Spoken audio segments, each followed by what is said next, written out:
Bonjour à tous, j'espère que vous allez bien. Nous rejoignons une nouvelle vidéo. Dans cette vidéo, nous allons parler de mes nouveaux poissons ainsi que de mes phasmes. Alors voici mes nouveaux poissons. Donc euh, voilà, donc ce sont des hémichromys. Voici le mâle et voici la femelle.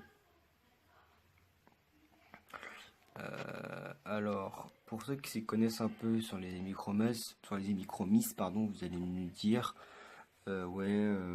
c'est très difficile de percevoir le mâle de la femelle. Alors comment tu sais que c'est bien la femelle et lui le mâle?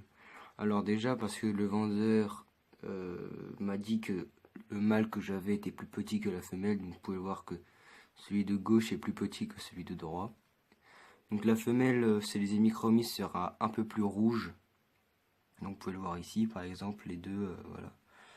Donc encore mon mâle a pris de la couleur parce que quand je l'ai eu, parce que j'ai attendu à peu près une semaine pour qu'il s'acclimate vraiment très bien et que j'ai l'impression qu'ils vont bientôt faire les œufs. Donc je suis pas sûr du tout, hein, mais parce que je crois qu'il commence déjà à devenir assez agressif. Du coup, je vais sortir un de mes poissons là de l'aquarium. Je vais les donner à un ami qui a un très gros aquarium. Ne vous inquiétez pas, je vais pas les tuer ni rien, je vais juste les donner à mon ami. Comme vous pouvez le voir, ils ont commencé, on dirait, le mâle a commencé en tout cas à faire des trous. On peut voir là-bas la terre enfin, est mise sur le côté. Ici aussi, il y a des trous. Là, ils ont mis l'herbe n'importe comment. Là, ils ont fait un très gros trou. Je pense que les œufs vont être par ici ou même peut-être dedans, mais je pense pas. Je crois qu'ils n'arrivent pas à rentrer à l'intérieur, sauf s'ils se penchent. Voilà. Donc, ce sont des hémichromys. Alors, je vais revenir sur comment j'ai fait pour savoir que c'était la mâle et la femelle. Parce qu'en fait, le vendeur était très sympa. Il a carrément regardé les parties génitales des poissons. Donc, qui se trouve à l'intérieur des poissons, du coup, enfin, ça leur fait pas mal, hein. Il a juste regardé et il a vu que le mâle avait la partie différente de la femelle. Donc, vous pouvez le voir, le mâle est beaucoup sur la femelle. Le mâle parade aussi. Je pense pas que vous allez le voir là en tout cas. Donc je trouve ces poissons vraiment très beaux, hein. Donc par contre faites très attention à ne pas les mettre avec d'autres poissons qui ont souvent des grandes nageoires comme les guppies. Parce que là déjà si jamais j'avais des guppies, ils seraient déjà morts. Vous pouvez voir que là, le mâle déploie ses nageoires. Ah bah vous pouvez voir que mon cistrus c'est juste là. C'est une femelle, hein. Voilà. Donc je pense que les œufs vont se... Voilà, vous pouvez voir là que mon mâle est en train de parader. Donc bien sûr, hein, si jamais il y a des œufs, je vous ferai un suivi d'élevage, tout ça. Vous allez me dire aussi, Lucas, coupe tes plantes, vous inquiétez pas. Alors là, je vais pas les couper, je vais juste sortir celles-ci. J'ai peur de leur faire peur en fait, juste sortir celles-ci. Pas les grandes vertes avec les tiges, juste celles-ci, là, celles qui deviennent marron. Parce qu'en fait, c'est pas des plantes que j'ai plantées moi, c'est des plantes qui sont, on va dire, apparues toutes seules. Au début, elles faisaient cette taille.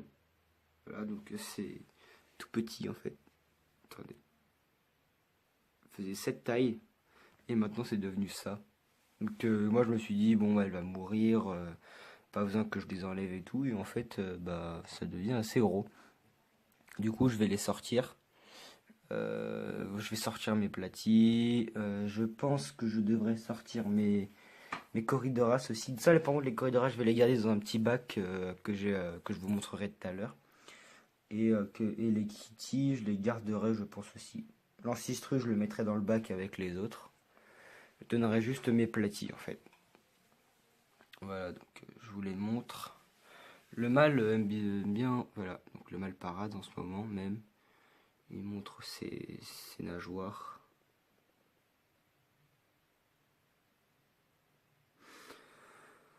Voilà. Ça sera tout pour les hémichromys. Si vous voulez une fiche d'élevage dessus, dites-le moi, je vous la ferai dans une autre vidéo.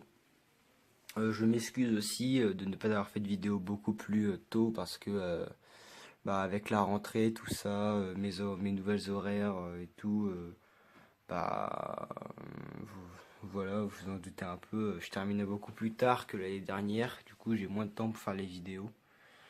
Après, ensuite, derrière, il y a le montage et tout, du coup, voilà, voilà. Donc, voilà. Enfin, en tout cas, je trouve que ce sont des super poissons, très très beaux.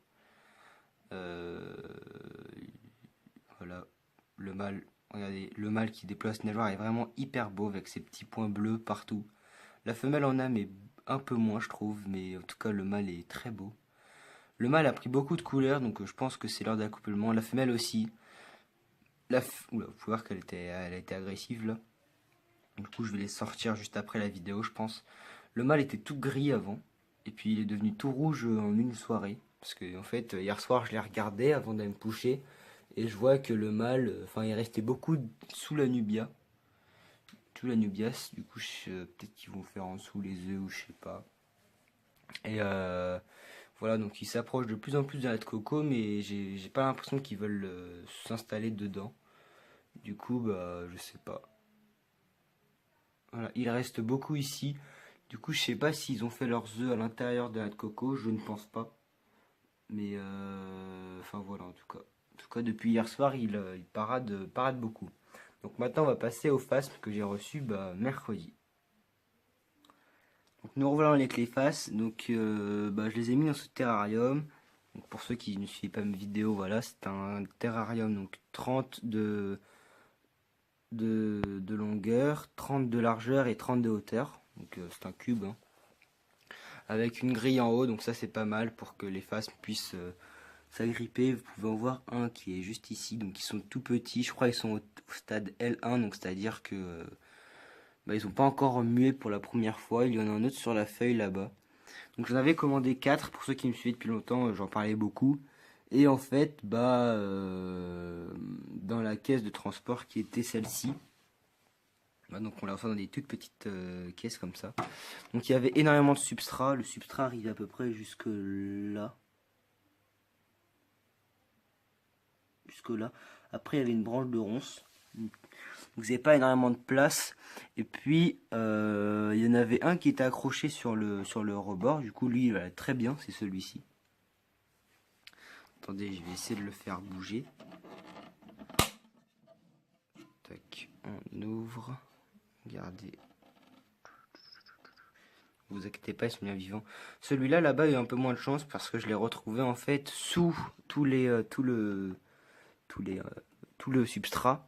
Parce que en fait, je pense qu'ils avaient mis des branches un peu sèches comme de la paille et ils avaient beaucoup humidifié. Mais pourtant, c'est pas une espèce qu'on humidifie. Ils aiment bien vivre un peu dans le terrain sec. Du coup, c'est des Moroidea, je crois que c'est Moroidea extendata. Moi, excusez-moi parce que je suis pas très à l'aise encore avec les prénoms de, euh, de phasmes. Les prénoms de poissons, ça va aller, c'est un peu mieux, mais les phasmes, c'est toujours pas ça. Donc j'avais commandé 2 mâles et 2 femelles, et j'ai reçu en fait, bah je sais pas en fait pour le moment. Pour le moment, je sais pas du tout ce que c'est. Je pense que celui-ci est un mâle, celui-là peut-être un autre mâle. Enfin, je sais pas du tout. Du coup, bah j'en ai retrouvé 2 morts. Oui, celui-là a quelques pattes cassées, du coup 2 ou 3.